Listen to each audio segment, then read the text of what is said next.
ça. Je suis de formation assistante sociale. J'ai pris ma retraite il y a maintenant 2 ans et j'intervenais sur la team en enfant, en orthopédie, oncologie, hémato et en remplacement aussi dans d'autres services. Voilà.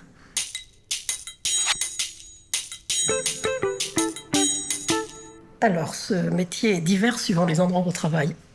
À l'hôpital, entre autres, essentiellement surtout en pédiatrie, nous sommes menés dans la plupart des services à rencontrer, suite à des annonces de maladies lourdes, ou bien des accidents, ou des maltraitances, toutes les familles quasiment.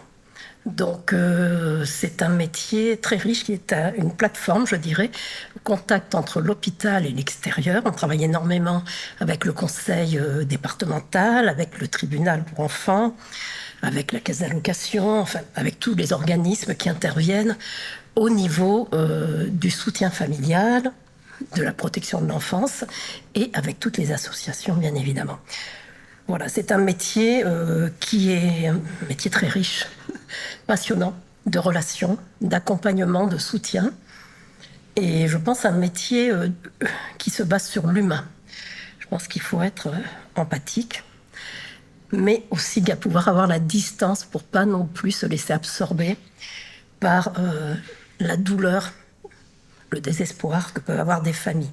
Si on veut accompagner quelqu'un, il faut se mettre un peu en danger, mais pas complètement. Voilà, donc c'est un métier très riche. On travaille énormément, bien sûr, dans les staffs, avec les médecins, les psychologues, les enseignants. Enfin, voilà.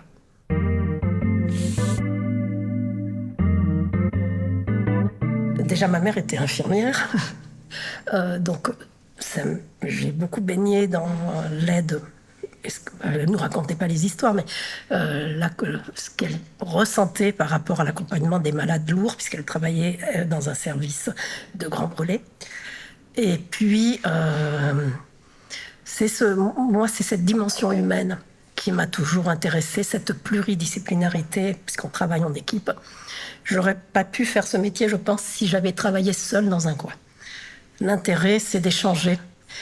Alors, là, je parle de la pédiatrie, bien sûr, sur l'enfant, sur la famille, avec des professionnels de l'hôpital et d'ailleurs. Voilà. Je pense qu'on s'enrichit mutuellement, on a un regard différent les uns les autres sur ce qu'est une famille.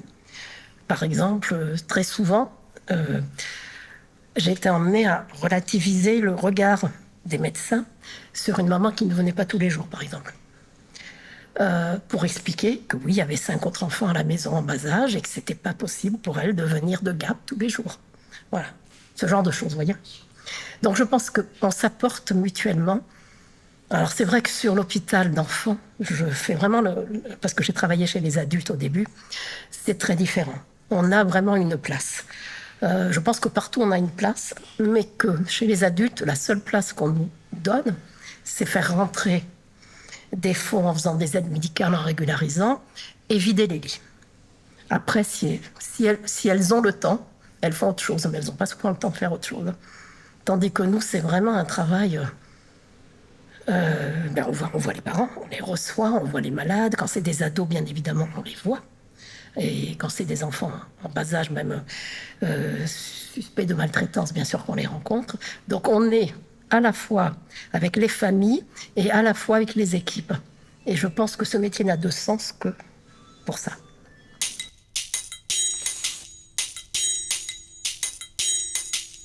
Alors, justement, pour en revenir à les services un peu lourds, donc la neuro, l'hémato, l'onco, la réa, on les rencontre tous. Dès que le diagnostic est annoncé, l'équipe médicale ou les infirmières d'annonce ou les secrétaires même, ou les psychologues, nous interpellent et nous disent, voilà, il y a un nouveau patient. Donc on monte systématiquement se présenter. Moi, j'avais rédigé un document que mes collègues se servent toujours, qui expliquait tout ce que les parents pouvaient avoir quand un enfant est gravement malade.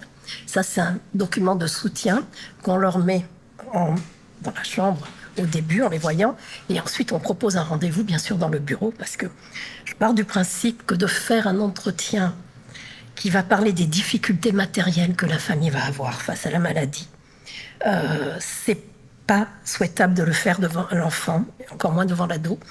qui va entendre que ses parents vont devoir s'arrêter de travailler, vont pour certains perdre quand même une partie et avoir des difficultés financières importantes. Donc voilà, c'est à ce moment-là, c'est là qu'on va décider du schéma avec les parents, avec l'équipe médicale, les psychologues, les enseignants, de ce qu'on va mettre en place pour les accompagner. Donc des aides financières, des aides par des dossiers MDPH, des soutiens par des associations, enfin voilà.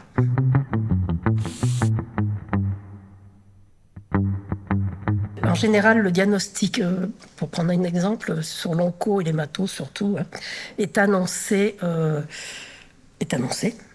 Dès le lendemain, on est au courant. Toute l'équipe reçoit un message, souvent de l'infirmière d'annonce. Et donc à ce moment-là, ce que moi je faisais, mais je pense que mes collègues font pareil, on prend immédiatement contact par téléphone, d'abord dans un premier temps avec les parents, en disant qui on est, et en proposant de monter dans la chambre. Et ensuite, on se présente. Alors, évidemment, il y a des parents, moi ça m'est arrivé, qui ne veulent pas parce qu'ils sont sous le choc, qui disent on n'a pas besoin d'assistante sociale, parce qu'ils ne voient pas du tout en quoi on peut les aider. Donc c'est pour ça que je laisse toujours ce document avec mes coordonnées en disant je repasserai dans 2 ou 3 jours. Parce que bon, en général, ils sont là malheureusement un moment, au début en tout cas. Et donc effectivement, à part une famille, je crois qu'en 40 ans dans ce service, je n'ai jamais eu de parents qui ont refusé. Ils ont toujours... je pense qu'au début, effectivement, c'est le désespoir, c'est la chape qui s'effondre, c'est normal, hein, je veux dire. Ils sont sidérés. Mais ensuite, on arrive à tisser des liens importants et des liens qui vont leur permettre d'avancer sans effectivement nier que ces maladies sont des maladies graves, que le pronostic vital est bien sûr dans les tumeurs, notamment du tronc cérébral, toujours engagé. Après, les parents viennent plutôt dans le bureau. Et là, c'est un sas pour eux. C'est un sas comme le bureau de la psychologue. Le bureau de l'assistante sociale est un endroit où ils peuvent se permettre de pleurer, de dire j'y arrive pas, de dire je sais pas comment on va s'en sortir. Voilà. Donc je pense que c'est très important dans un premier temps dans la chambre et dans un deuxième temps un espace où ils ont le droit de s'effondrer. Mais évidemment devant leur enfant c'est pas simple. Voilà.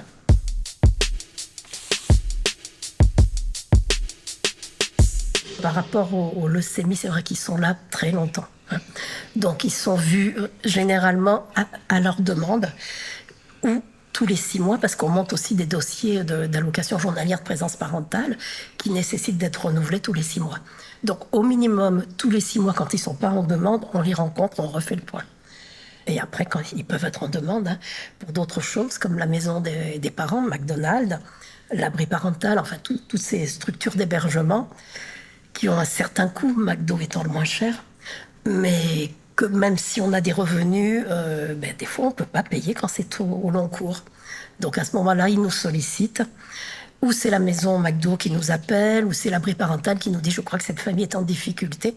Et à ce moment-là, on les recontacte et on refait un point. Et c'est là qu'on se tourne vers des associations.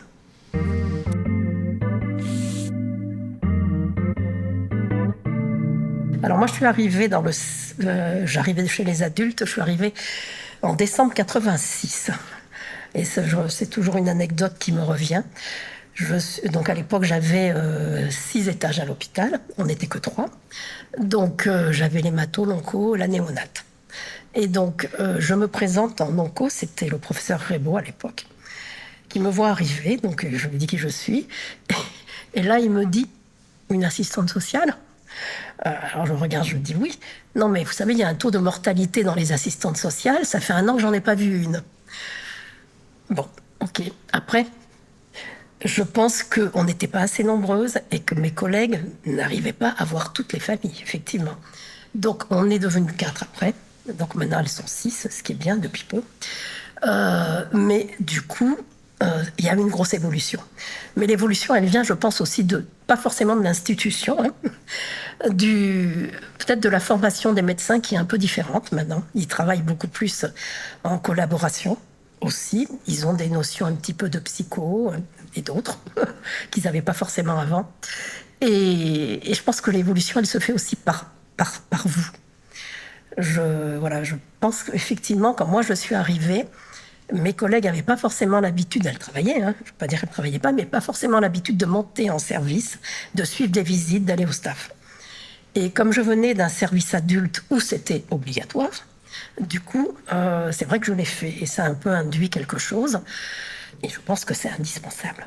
On ne peut pas travailler dans son bureau à l'autre bout. En plus, alors, c'est vrai qu'au début, moi, j'avais mon bureau au 3e étage. Petit à petit, on nous a tous sortis du bâtiment et on nous a exilés là-bas. Bon, c'est plus dur pour les familles. Pour nous, c'est pas un problème, on peut aller et venir. Mais pour les familles, c'est vrai que c'est plus compliqué, surtout quand ou les malades, même hein, quand ils sont en fauteuil roulant avec, je sais pas, vous avez vu, c'est quand même pas pratique d'accès. Voilà. Donc ça n'a pas évolué. Au niveau des locaux, ça n'a pas évolué. Au niveau de l'effectif, il y a quand même eu des budgets versés, notamment par Madame Chabrol, qui a réussi à avoir quand même un poste supplémentaire. Pas les Matonco, ça, ils n'ont pas fait de budget pour ça. Mais du fait que Madame Chabrol ait créé ce poste, celui de Céline, donc à l'époque, ça nous a permis de nous détacher mieux sur d'autres services. Voilà. Donc oui, il y a eu des progrès, il y a eu des grosses évolutions en matière aussi de législation sociale. La création de cette allocation de journalière de présence parentale, l'AEH qui a pris l'allocation éducation enfant handicapé, qui a pris d'autres possibilités avec des compléments adaptés. Alors, c'est là que c'est peut-être plus compliqué. C'est que maintenant, la MDPH veut des factures pour justifier des frais des parents, pour donner au-delà des 100, je crois que c'est 135 € maintenant, la base. Il leur faut donc des factures. Il faut justifier que les parents, donc les factures, quand on a la maison McDo, pendant 2-3 mois, c'est des factures. Donc on mettait tout ça, les régimes alimentaires, post-greffe, les médicaments qui ne sont pas tous remboursés, des parents qui font le choix aussi, et ça, ils sont quand même assez ouverts là-dessus, au niveau onco-hémato, de médecine. Je dis bien, pas forcément parallèle, mais de médecine naturelle, donc qui ont des compléments alimentaires. Ben ça a un coût. Voilà. Les psychologues pour la fratrie. Ça, c'est un vrai problème. Pendant des années, on ne s'est pas du tout occupé de la fratrie. Et ça, on s'est aperçu que quand un enfant était à l'hôpital 3 mois, que la maman restait, souvent c'est la maman qui est là, quand ils habitent Marseille, le père relait le soir et ainsi de suite, mais sinon, c'est la maman. Et que la fratrie, en fait, souffrait sans le dire. Et ne comprenait pas non plus toujours parce que les parents, c'était compliqué pour eux. Enfin, il y a 30 ans, c'était très compliqué de dire ta sœur, ton frère a un cancer, a une leucémie. C'était difficile et ils préféraient ne rien dire. Oui, il est malade, c'est pour ça qu'on est là. Mais je pense que les enfants ont besoin qu'on mette des mots sur les choses. Et ça, c'est le grand rôle des psychologues qui, à l'époque, n'étaient que 4 aussi, qui ont été énormément renforcés, tant mieux. Donc, parfois, ça se passe dans le service, hémato ou autre, hein, qui reçoivent les fratries. Parfois, c'est des coordonnées données et la fratrie va rencontrer. Et je pense que ça, c'est aussi une grosse évolution. On ne prend pas un enfant isolé, on ne prend pas un malade tout seul, il faut le prendre dans sa dimension familiale. Voilà.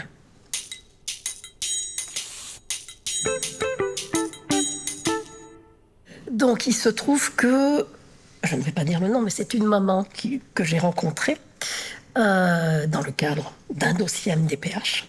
Son enfant était malade et avec une pathologie, donc leucémie, donc qui est resté très longtemps dans le service et qui a tissé des liens avec d'autres familles, avec des enfants aussi. Ce qui n'est pas toujours le cas, parce que parfois les parents choisissent de s'enfermer et ne veulent pas voir les autres, ne vont pas en salle des parents, ne vont pas...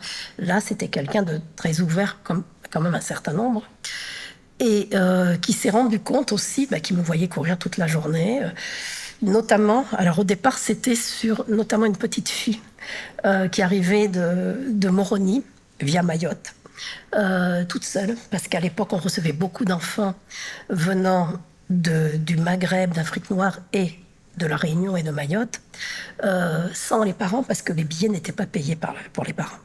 Donc, c'est des enfants qui pouvaient rester 1 an, 2 ans, tout seuls. C'était terrible, avec les éducateurs, les infirmières et bien sûr les psychologues. C'est des enfants qu'on soutenait beaucoup plus.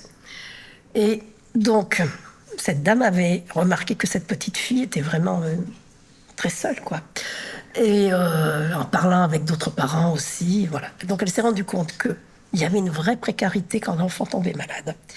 Parce que, par contre, ces familles qui venaient notamment d'autres pays n'avaient aucune aide. Donc tout ce qui est MDPH et autres, ça n'existait pas pour eux. Donc c'était impossible pour eux de venir quoi que ce soit. Donc sur cette petite fille, entre autres, au départ, hein, ça a été ça, on a réussi à faire venir la maman, malheureusement trop tard, parce qu'elle est décédée, la petite. Mais la maman est venue quand même. Et ça nous a pris des mois avec cette personne qui avait relayé avec des amis à elle. On a fait des demandes d'aide, on a fait... Voilà. À partir de là, il y a eu un travail de réflexion qu'on a mené, qu'elle a mené avec son entourage, mais avec moi aussi, sur les besoins. Et là, on a élargi bien évidemment aux besoins des familles qui vivaient sur le territoire français. Les difficultés qui étaient celles du logement, parce que la maison McDo n'avait qu'à l'époque 10 chambres. Or, on avait quand même énormément de patients, puisqu'on couvre toute la région PACA. Ça ne suffisait pas, il n'y avait aucun autre hébergement possible. Donc les parents, il y en a un qui est hébergé dans la chambre, mais quand ils viennent à deux, par exemple, parce qu'ils viennent, on recevait des enfants des fois de Barcelonnette, donc ils venaient à deux quand ils pouvaient, ben, l'autre parent, on n'acceptait pas dans la chambre. Donc il fallait trouver des solutions. L'hôtel, c'est hors de prix, même si ils nous ont fait des tarifs, c'est quand même des tarifs qui sont minimum à 70 €. Donc bon, comment on fait, quoi? Donc tout ça, on en a parlé. On a parlé aussi des parents qui habitaient à Marseille et qui avaient des difficultés pour venir parce que pas de voiture, le train c'est coûteux. Et donc à partir de là, on a élaboré. Moi j'ai dit voilà ce qui serait bien. Et ils ont réfléchi et donc cette association s'est créée en 2005. Et je vous avoue que ça a été d'un grand soutien, parce qu'elle vraiment ça a commencé sur la Timone. Après, comme moi, j'étais aussi, à ce moment-là, quand la néonate est partie sur la conception, j'ai aussi fait mi-temps Timone, mi-temps conception. Et donc, ils ont élargi sur la conception, puis sur Nord. Et donc, effectivement, on peut faire appel à cette association. Alors, il y en a plein d'autres à qui on fait appel, mais l'avantage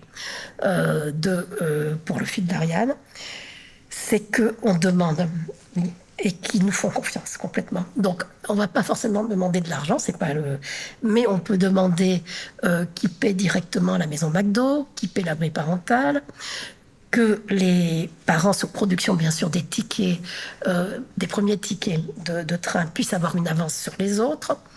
Tout ce genre de choses. Le vestiaire, ça nous a aussi énormément rendu service, notamment sur les enfants en réa qui arrivent des fois avec l'hélicoptère et qui n'ont pas grand-chose. Donc le service était très en demande. Ça a commencé comme ça, l'aide d'abord aux familles, directement en passant par le service social. Puis ensuite, petit à petit, l'association a grandi, puisque maintenant ils sont quand même assez nombreux. Peut-être pas assez, mais pas mal quand même. Et donc, il y a eu d'autres demandes qui ont émané des services, des médecins, des psychologues, des enseignants, pour une aide à améliorer la vie de l'enfant à l'hôpital. Donc, il y a eu des lits qui ont été pris en charge en onco, des salles de classe, des salles de jeu, enfin beaucoup de choses qui, à mon avis, sont indispensables parce que l'hôpital, c'est un lieu de soins, mais ça doit être aussi un lieu de vie. Voilà. Donc, ça a été comme ça a commencé comme ça, et petit à petit, donc, la présidente était très disponible au téléphone. Enfin, je veux dire, c'est vraiment la réactivité. On faisait un mail ou on téléphonait. Alors, bon, le mail, en détaillant un peu la situation, sans trahir quand même le secret. Donc, on mettait pas le nom après. Donc ça passait par nous les aides.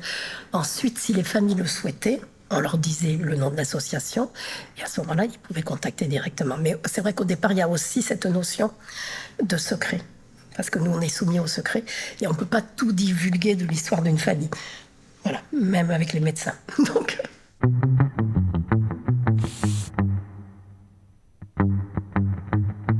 La réactivité, l'accompagnement et le soutien des familles d'enfants malades. C'est essentiellement ça. Le bien-être. Je pense que c'est ça aussi, parce que le fondement de tout ça, c'est le bien-être de l'enfant malade. Répondre aux besoins que les parents ou l'hôpital ne peut pas offrir à l'enfant, de manière à ce que cet enfant, dans la maladie, ait une qualité de vie. Avec, bien sûr, la présence des parents, mais aussi des jeux d'éveil, des jeux autres, parce qu'il y a tout des jeux comme ça, et permettre à cet enfant de passer ce passage, c'est le cas de le dire, très difficile, le moins mal possible. Voilà. Mais ça va au-delà, parce qu'ils nous ont aussi aidés quelquefois sur des, bien que ce soit pas la vocation, hein, sur des frais d'inhumation, parce que là c'est un problème qui reste toujours récurrent. Il y a pratiquement pas d'aide quand un enfant décède, et malheureusement, à part les gens qui viennent souvent du Maghreb et qui ont des assurances obligatoires, où là le rapatriement est pris en charge, ainsi que le parent qui accompagne sur le territoire français, à part l'enterrement entre guillemets comme indigent, d'accord, il n'y a rien d'autre, aucune aide. Et les frais d'inhumation d'un enfant, ça va de 2 000 € à 4 000 suivant, hein, voilà.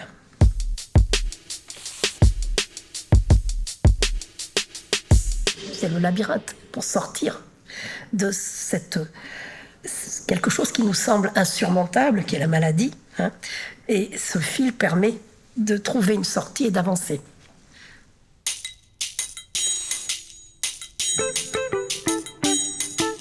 Alors, je pense qu'il y a déjà, quand une famille sollicite pour une aide, je pense qu'il faut... Alors, il ne faut pas tomber, parce que ça, c'est un peu le problème.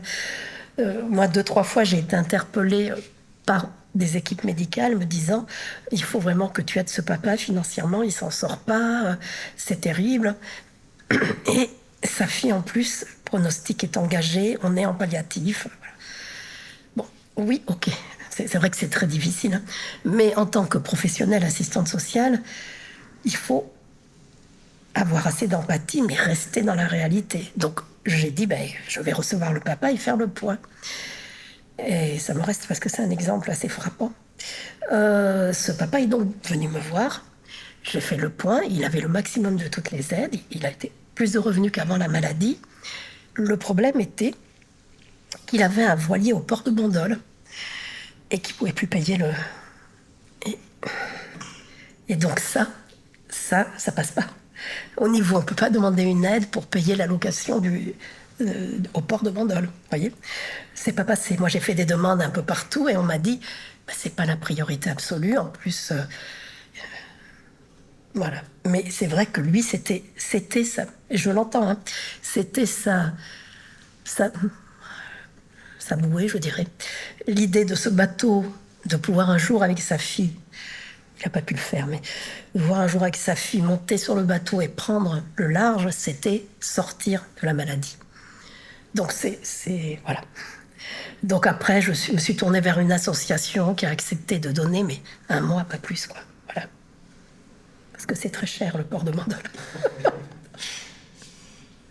Voilà, ça c'est des exemples, vous voyez. Donc je pense que c'est très important de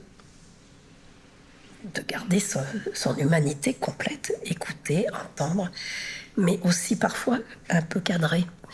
Parce que on a eu aussi des familles qui sont parties un peu dans tous les sens et qui ont monté des cagnottes, par exemple, sur Litchi, sur d'autres choses, en disant qu'ils n'avaient rien pour leur enfant, aucune allocation, rien du tout, ce qui était absolument faux. Et c'est d'autres familles qui sont venues nous parler. Donc à ce moment-là, c'est très délicat comment on intervient. Nous, c'est leur droit de faire ça. Donc moi, je reconnais que je n'intervenais pas, sauf quand ils venaient me voir pour renouveler un dossier, où là, je leur disais... il faudrait quand même, je comprends, hein, que ce soit difficile pour vous, mais là, vous avez toutes les aides possibles. Peut-être que la cagnotte se justifie plus. Et beaucoup l'ont arrêté, certains non, il y en a, mais bon, beaucoup l'ont arrêté. Effectivement, mais je pense que c'est un réflexe. Et ils se disent comment on va s'en sortir, même si même si pour ceux qui sont au SMIC, en général, ça couvre amplement les allocations, le salaire. Voilà.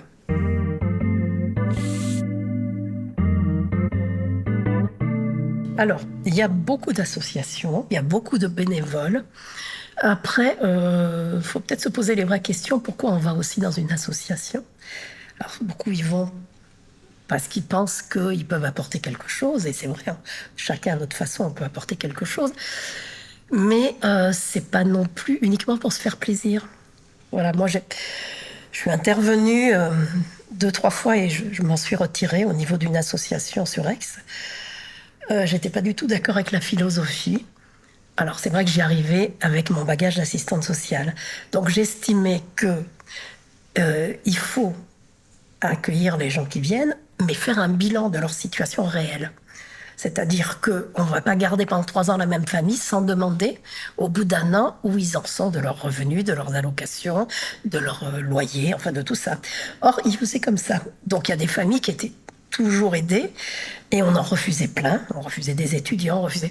alors qu'on aurait pu les aider et que ces familles-là, en fait, étaient sorties de l'impasse, mais continuaient à venir chercher tous les mois. Voilà, donc je pense que c'est un peu la différence qu'il y a toujours eu entre les professionnels du social, de la santé et les associations. Je pense qu'effectivement, c'est vrai qu'à l'hôpital, il y a de la solidarité, surtout sur l'hôpital d'enfants. C'est plus compliqué, je pense, chez les adultes. Parce qu'il y a cette histoire aussi de durée de séjour. Un malade, enfin, bon, maintenant, c'est plus le cas, mais pendant des années, le malade, s'il restait plus de 3 jours, il coûtait à l'hôpital. Donc il fallait le sortir envers et contre tout. C'était terrible. Et donc là, on se disait quand même, nous, en tant qu'assistante sociale, comment est-ce qu'on peut faire entendre raison, qu'on ne va pas le mettre n'importe où, envoyer un malade, je dis n'importe quoi, mais à mimer, par exemple, dans le centre de rééducation, quand sa femme à 80 ans n'a pas de voiture et habite Marseille. Bon, ben oui, mais c'était comme ça, il fallait. C'est peut-être un peu moins maintenant. La solidarité en dehors, ben par les temps qui courent, c'est un vrai problème. Je pense que les gens sont très autocentrés, très jaloux de tout ce que peut avoir le voisin, persuadés que l'autre, qui peut être français, étranger ou autre, a toujours plus qu'eux, mérite pas plus qu'eux. Enfin, moi, je trouve que la société est en train de se refermer complètement.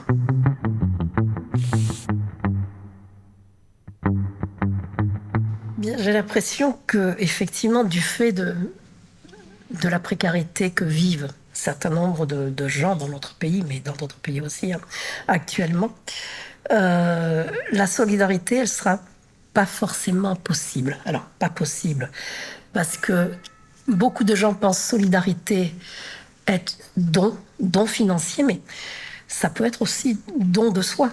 Et je pense que même si on est en précarité, on peut donner un peu de son temps, parfois, pour rentrer dans des associations, s'intéresser à son voisin. Moi, c'est ce qui me paraît le plus fascinant, c'est que, personnellement, donc j'habite une commune assez bourgeoise, et je m'aperçois que les voisins se connaissent très peu les uns les autres. Et quand on va se présenter, on a l'impression qu'on viole quelque chose. Comme si les gens vivaient actuellement dans la peur de l'autre, qui fait que, effectivement, la solidarité, même entre voisins, n'existe plus ou pas, et existerait peut-être beaucoup plus dans les HLM, où les gens sont peut-être plus proches les uns des autres que dans des résidences fermées, où chacun a son espace et il ne veut pas que l'autre rentre dedans. Voilà.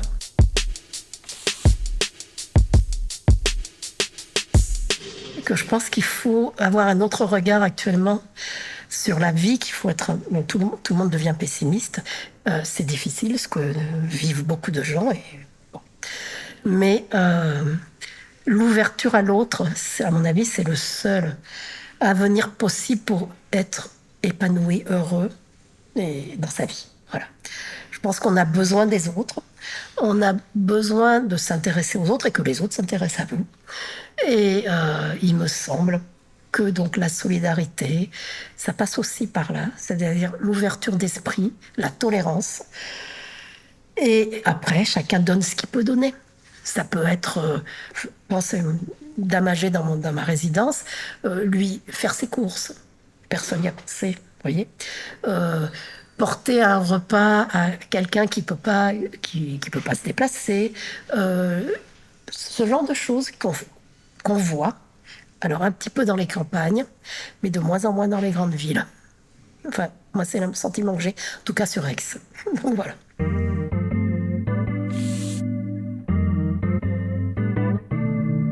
Non, mais pour conclure, juste dire que effectivement, les associations en général et pour le fil d'Ariane sont indispensables, mais ce serait idéal que ça n'existe pas, que l'hôpital ait les moyens de financer tout ce qu'on a fait financer par les associations, que l'hôpital recrute aussi, peut-être plus, je dirais, de travailleurs sociaux, parce qu'on est quand même un nombre insuffisant. Un monde meilleur, c'est sûr, mais ça, c'est un doux rêve, je pense. Je suis un peu utopiste. Mais oui, je pense qu'on s'enrichit les uns des autres. Et qui dit regard, ouverture d'esprit, enrichissement, dit tolérance et vivre mieux dans la paix les uns avec les autres.